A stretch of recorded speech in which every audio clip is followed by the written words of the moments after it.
Your manhood, your identity, isn't attached to how many women you sleep with, how much money you make, or your physical prowess.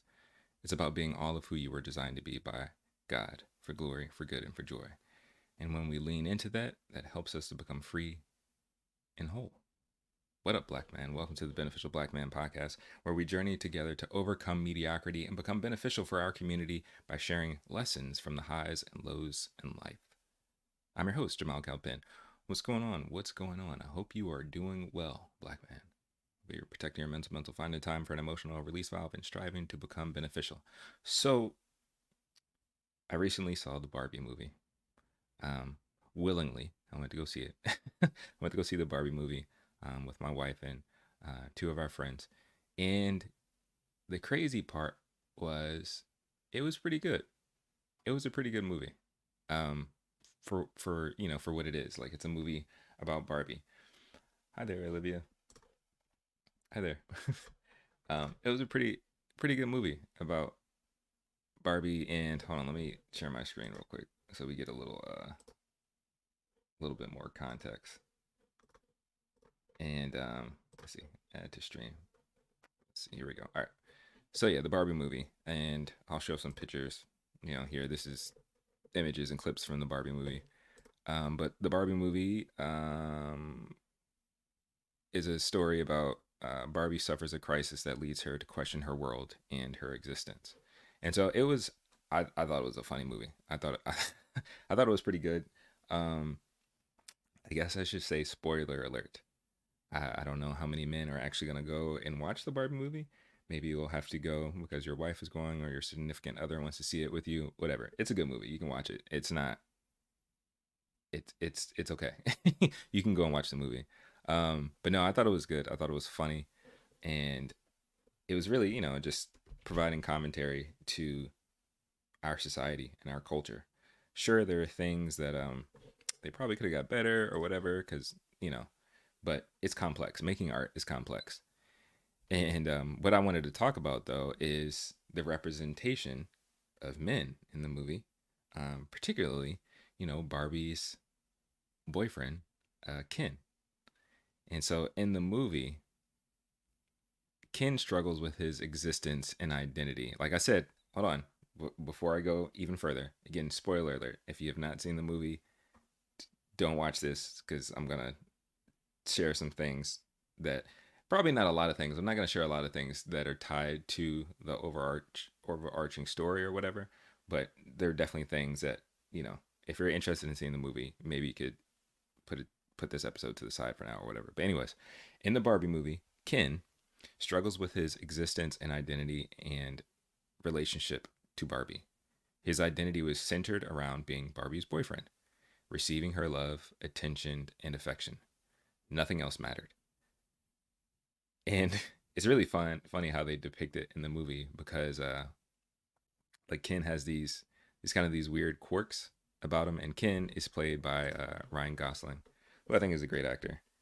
Um, Make it bigger. And so this is an image of Ken early on in the movie, and then he kind of becomes like a douchebag. Um, but and that ties to the whole toxic masculinity thing. But anyways, uh, it's interesting how they depict his behavior and his relationship towards Barbie. Like he has these really weird quirks where he's kind of clingy, and there are times where he's very childlike. Um, like there's this one scene where so ultimately Barbie has to go to the real world to try to figure out some issues that are happening that's happening with her in Barbie world or Barbie land. So there's Barbie land and then there's the real world. And so in Barbie land, all the Barbies that little girls play with in the real world, they exist in Barbie land, as well as Ken dolls and other dolls related to Barbie, right? And so weird stuff starts happening to stereotypical or yeah, stereotypical Barbie. Right. And so she's encouraged to go on this challenge or this adventure to go into the real world, find the little girl that, you know, is supposed to be playing with her as a Barbie doll or whatever, and then try to fix the problem. And so Barbie is going off on this adventure, and Ken, uh, you would think it was like an admirable kind of like heroic thing, but it was really like he can't really exist without Barbie. So he ends up tagging along. He sneaks in her car, and they end up going to the real world, right? So in the real world, everything is completely different than what they expect or they believed the world is based on, how things are in Barbie Land. So they pretty much get introduced to patriarchy, they get introduced to toxic masculinity, all this stuff or whatever, right? For Ken, in Barbie Land, he is very often, even though he's Barbie's boyfriend, he is rejected, kind of like friend zoned and put to the side, and he's not really that important. So he's always like fighting for her affections, fighting for her attention, right? He's just really wrapped up in Barbie. And so, but when he gets to the real world, he everything is different. Men are running everything, but in Barbie Land, all the Barbies are running everything. So the Barbies, Issa Rae plays the President Barbie. Their Barbies, like the Supreme Court and all this stuff is all Barbies. All the construction workers are Barbies. Everything is Barbie. And then the Kens are kind of just around. And there are multiple Kens. And I'm gonna get back to the Kens in a second. But so the main Ken, who's played by Ryan Gosling, uh, adventures into the real world, and he experiences and sees this world full of men running everything and doing everything, and it he gets excited about it and he's geeked about it, right? Because for him he feels seen, he feels appreciated and all this stuff. But again, it's really toxic masculinity. So like there's this one scene where they're walking down the street, and Barbie is like being catcalled, and all the typical stuff that happens to women. So she's being catcalled. People are like, men are gawking at her body and all this stuff. And then Ken is walking around and he's stereotypical, I don't know, I guess Brad or Chad or whatever. And so Ryan Gosling's in shape. He's whatever. And so he's getting compliments and he's getting all this attention. For him, it's just like, oh wow, this is amazing. Barbie's like, oh no, I'm like she's starting to feel self conscious and insecure and stuff like that. But his whole experience is starting to change his perception of the world and his relationship to Barbie. And he ultimately like becomes, and he starts feeding into toxic masculinity and wanting to mimic everything that he sees in the real world at the detriment of Barbie world or Barbie land as a whole, right? And I think the funny thing about the commentary is that there's a lot of men have been programmed the same way that Ken was, to be completely and solely wrapped up with particular things, especially women. And so that's really what I wanted to talk about, like how toxic masculinity, and that was one of the like tropes or topics in the movie, is that how it ruins everything. Like it ruins men, and it also ruins our relationship towards women. And I agree with it. Like a lot of the things that they touched on, I agree with. And again, I thought it was a pretty good movie for what it was. A movie about shoot, is how old is Barbie at this point? At least 50 years old. It's longer than that, I'm sure. But Barbie's been around for a very long time. What's going on, Level Up Single Mom? Thank you all for joining me. I appreciate it. Thank you. But so yeah, the movie's been, I mean, not the movie, but the movie's based off of, a character, a toy that's been around for a very long time and has made a huge impact in the world and in our community. And the rest of the movie goes into that kind of stuff. But I'm not going to talk about this stuff. I just want to focus more on the toxic masculinity part. And so, yeah, I think a lot of men have been programmed to think the same way, that you only matter if you have a wife or if you have a partner, if you have children, if you make a certain amount of money and you look a certain way. Compared to, also in the movie, there's a character played by Michael Cera, um, named Alan. And so you have Ken and you have all these different types of Ken. So similar to Barbie, Barbie comes in different shapes and forms, and all the Barbies all have the same name, but they're different types. So it's like President Barbie, there's Dr. Barbie, construction worker Barbie, astronaut Barbie, whatever. Ken is kind of the same way, but it's really just different races or ethnicities of Ken. But Ken is really just not there's not a lot of complexity to Ken. And then you have this character, Alan. And so Alan is just supposed to be like Ken's friend. And there's nothing super special or unique about Alan. But the unique thing about him is that he, in my mind, was really like divergent from the whole thing. So he wasn't like Ken. So he wasn't like self absorbed, and he wasn't like totally consumed with Barbie or anything like that. He was really just existing. And so I think a lot of men have been programmed to be more like Ken instead of Alan. You know, Alan's character, played by Michael Cera, he just desires to just exist and be acknowledged for being himself and not attached to anything specific. And I thought that was I thought that was great that they have that character, but you know, he's always pushed to the side until there's certain moments where he shows up and he's actually helpful to the cause of making things better or whatever. Um, yeah, like it was. I like this character, but again, going back to the whole toxic masculinity thing, there's so much focus that has been and so much programming that has happened to men that they don't know how to just exist and they don't know how to be themselves. And I think that's hard for a lot of men to wrestle with. And you see that depicted in Ken's relationship with Barbie and throughout the movie. Like he struggles, one, to constantly have Barbie's attention because that's the thing that validates him, that helps him. At least that's what he believes is what makes him Ken, what makes him successful in his life and in his existence. I'm gonna read a comment real quick. Sorry, Olivia. I forgot Michael was in this. Yeah, I'll definitely check it out. Yes, please, please check it out. I think it's a good movie. I think it's a good movie. It's pretty funny. It's pretty funny. And there again, there are a lot of things in it. So like one of the dynamics in the commentaries I thought was interesting, and I'm not sure if the Barbie team did this on purpose or not. The people who made this movie, I kind of had issue with this, but I get it. So like I'm saying, I'm sorry, I'm gonna try to not ramble as much, but so Ken again, typically with Barbie, they're white. Barbie and Ken, the standard across the board in the toys and all this stuff, they're white. There's a white man and a white woman, right? And of course, over time, they've made different variations of both Ken and Barbie.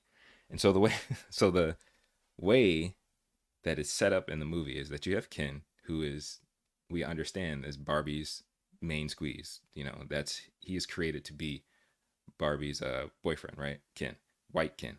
But then there's an Asian Ken. Then there's a light skin Ken. There's uh, a dark skinned Ken. There's a kind of heavy set Ken. There's all these different types of Kens, right? And so there's there's a scene. It happens a couple of times in the movie, but there's a scene in the beginning of the movie where not light skin, white Ken is kind of in competition with Asian Ken for Barbie's attention and Barbie's affection, right?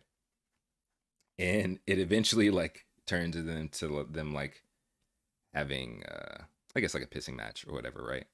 And the way they depict it in the movie is funny or whatever. Um, but the thing that I thought was really interesting is that dynamic in that relationship. So you know, I guess it actually provides commentary to the way things are currently working in the United States. There's white men, and their most close, I guess, immediate competition is Asian men. And the thing that I wrestled with is the depiction of black men as Kens in this dynamic, right? So you have white Ken is the head honcho, the leader or whatever, right? And then you have Asian Ken, who is another leading Ken in this dynamic. I'm saying Ken a lot, but like one of white Ken's right hand mans was, the way I would describe it is like a Barack Obama esque Ken. So it's a light skinned black man, and that he was like always supporting the white Ken. The only other black Ken that was there, and this wasn't completely specifically, you know, like explained, but I think he's on the Asian Ken side. I think, but he's dark skinned black man, But to me, the way that it was depicted was he was kind of effeminate. Again, I don't know if that's intentional. I don't know if there is a gay kin. I don't know if that kind of dynamic exists in the world of Barbie. Um, but I thought that was really interesting, the way that black men, whether they were light skinned or whether they were dark skinned, was depicted in this construct of masculinity and leadership and dominance within this world. Um, I didn't like it. I didn't like it, but I also get it. It's commentary, and that's honestly how a lot of people view us as black men. That we're just supporting. We're supporting the toxic masculinity. We're supporting the white supremacist rule over things. We're either doing that and kind of being the, I'm just gonna go with the words that are coming to mind. We're being like the house Negro and supporting the system, or we are kind of neglected into the side and we're effeminate. It's not just a regular like Joe Schmo, just regular black man. No, like we're either in this dynamic, we're supporting it, or we're not really considered manly. I didn't like that. But moving on, uh, I think for me in that movie, it really did question that like being in a relationship or partnership with someone, like you realize you don't necessarily need that to be a healthy man. And it doesn't strip away your manhood, it doesn't strip away your identity or any of that.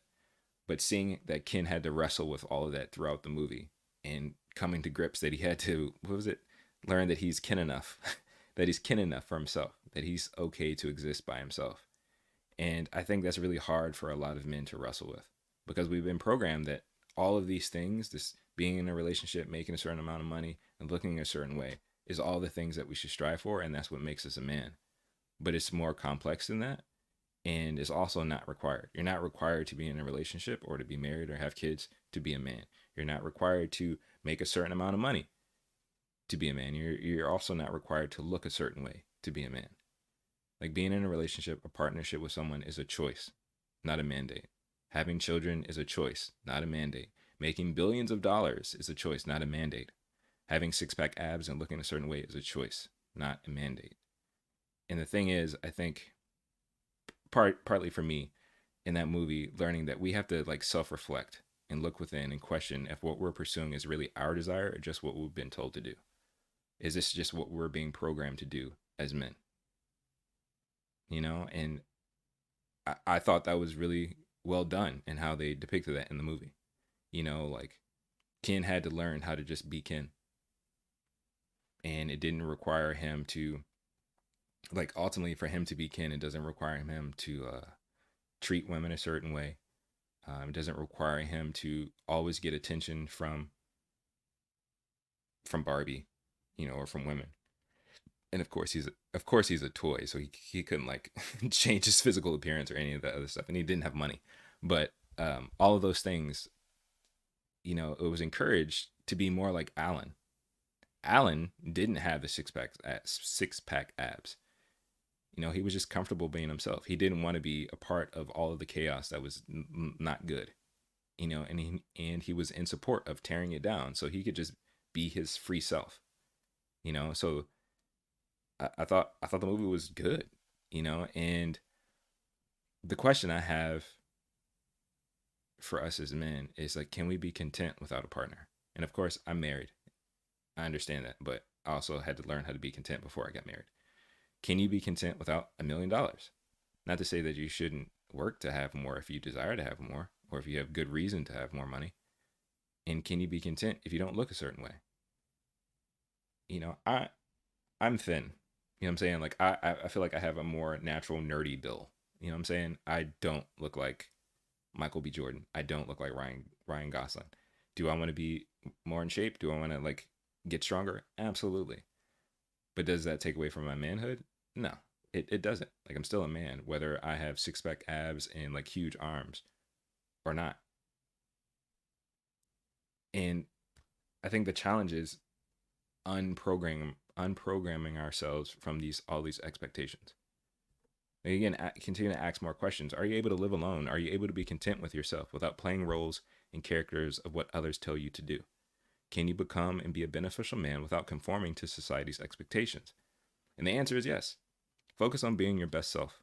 Take care of yourself and then learn how to contribute to something bigger than you and help as many people as you can, particularly within our own community, like within our community. I'll read a couple of these checks. Um, Hold on. Oh, okay, yeah, this is true. All right. Oh no. Level up single mom. I called him David Otunga Light. Oh, and then dark skinned Ken just wanted his Barbie. She was white. Yeah, so yeah, that was another dynamic too. I didn't see a lot of, I didn't see it at all. Uh, Black Kens with black Barbies. Yeah, it was, yeah, I guess so. Yeah, that's true. Um, let's see. The movie was feminist in the way it was showing the importance of seeing the humanity in both sides. I am kidding enough. Absolutely, absolutely. And I think I've seen a couple of clips and hearing that people have issue with the movie because it's feminist or whatever. Again, it's just pushing humanity. If that's what feminism and womanism is to respect and encourage and make room for humanity. And I know it's more detailed and more complex than that. But if that's a basis of it, I don't understand why we're pushing back against it. Like, why don't we understand the value of being a human? But I get it. It's part of the programming, it's part of what we've been told and what we constantly keep hearing over and over and over again. Yeah, this is true. Will Ferrell's character he's always good in those kind of roles. Like, it makes me think of him playing the dad in the Lego movie.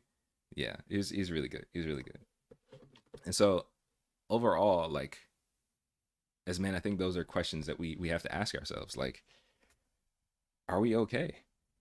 Are we okay being kin enough? Are we okay to just embrace our humanity and know that it's not dependent upon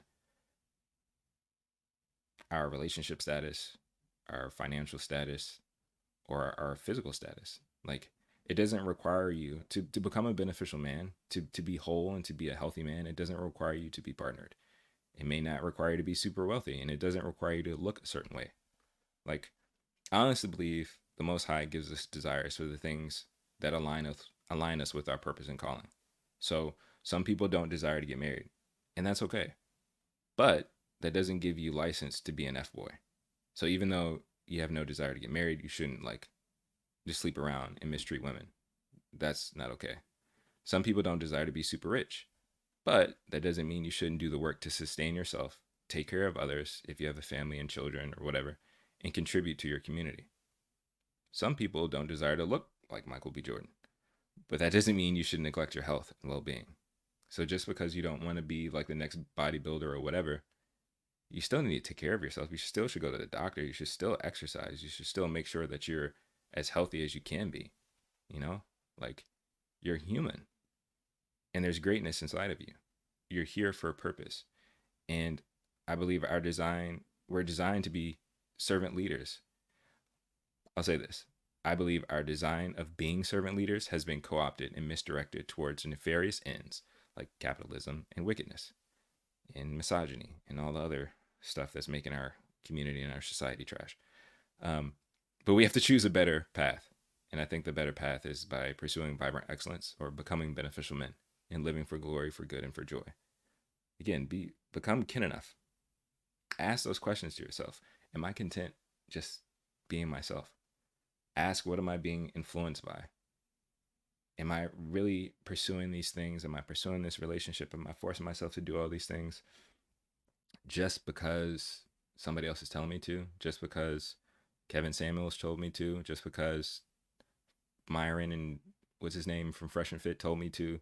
Just because Andrew Tate told me to do this? Or just because people make fun of me? Like, no. Question those things. Are you really do you love yourself? Are you content with yourself? And again, I'm not knocking if you have a desire to be in a relationship, great. If you have a desire to make more money, awesome. You know, if you have a desire to be your healthiest physical self, awesome, great. But are you pursuing those things, and are you in the process of doing those things, are you actually causing more harm to yourself and others? Because you can pursue a relationship and be an F boy and manipulate people and just be toxic. You can pursue wealth and mistreat people and steal and do all kinds of dumb stuff. You can pursue physical fitness and physical prowess and actually cause harm to yourself. You know, taking drugs or getting body modifications or whatever. Like, your first goal should be being happy with yourself and being content with yourself. And that takes time. And that takes questioning these things and pushing back against these ideologies, patriarchy, toxic masculinity, all this stuff, so that you can actually, like I said, be be more like Alan. Be more like Alan. Just enjoy your life. Be content with yourself and not have to worry about comparing yourself to Kens or Barbies or anybody. Just like, no, I'm here and I'm my best self and I'm happy with it and I'm content with it. And that's really what I wanted to share, and that's something I really got from the movie. Like, again, there's a lot of other complex things that are dealt with and discussed, and I think that's more related to women. And again, the movie overall is really good, but I really want to just focus on the Ken part and the toxic masculinity around that, because once Ken got to the real world and he saw the way that it was running in regards to patriarchy, he tried to grab all of the most like obvious images of what it means to be a man. Um, so that's why he started dressing the way that he was dressing, like, like, like this, you know, like, what is this? But that's what he's getting that from, this idea of like, this is how I'm supposed to be. This is what a man is supposed to look like. This is how he's supposed to act. He's supposed to carry himself this way. Wear these sunglasses. Like, there's this one scene. There's this one scene where I think it might be the scene, but he's talking to Barbie, and he puts on a pair of sunglasses, right, to like walk off and be a jerk. But then he puts another pair of sunglasses on top of it. I'm sorry. There were so many like little things that I thought were really, really funny. But yeah, I mean, at the end of the day, black man, I want to encourage you to like love yourself and know that, again, you're here for a purpose, and that you're valuable.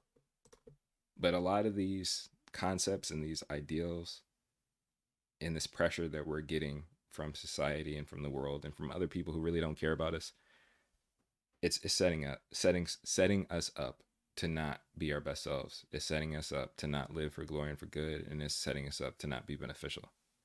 And so I'm going to encourage you to check out two videos. One that I did about platonic relationships, and another about what mark are you leaving. Definitely check those out after this video when you get the time, because I believe they can help you on your journey to become beneficial. And if you like the video, if you like the podcast, please be sure to like, share, and subscribe. But as I wrap this up, black man, you're called for more than mediocre living. You're here for purpose, to live for glory and for good. Protect your mental, find time for an emotional release valve, and keep striving to become beneficial. I believe in you. Go make something for yourself, of yourself, and for glory and for good. And I guess right before I wrap up, I'm going to check the comments real quick.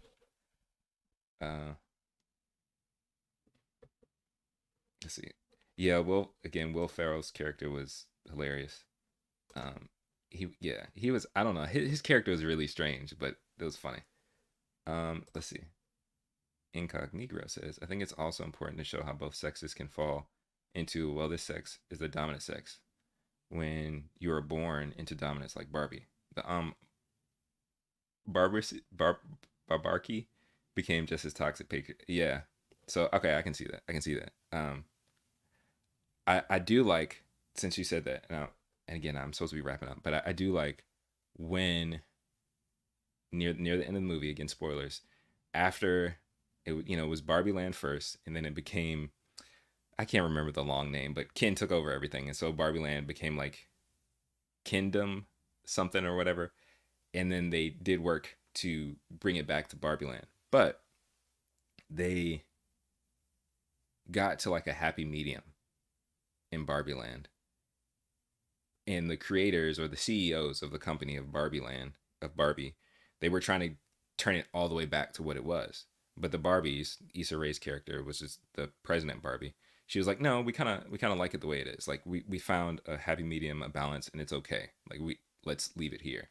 And I think uh, I agree with this comment in the way that they depicted it. It was again, it was a balance of like, no, we're all just playing our roles, and it fits and it works, and we respect one another, and everything is okay.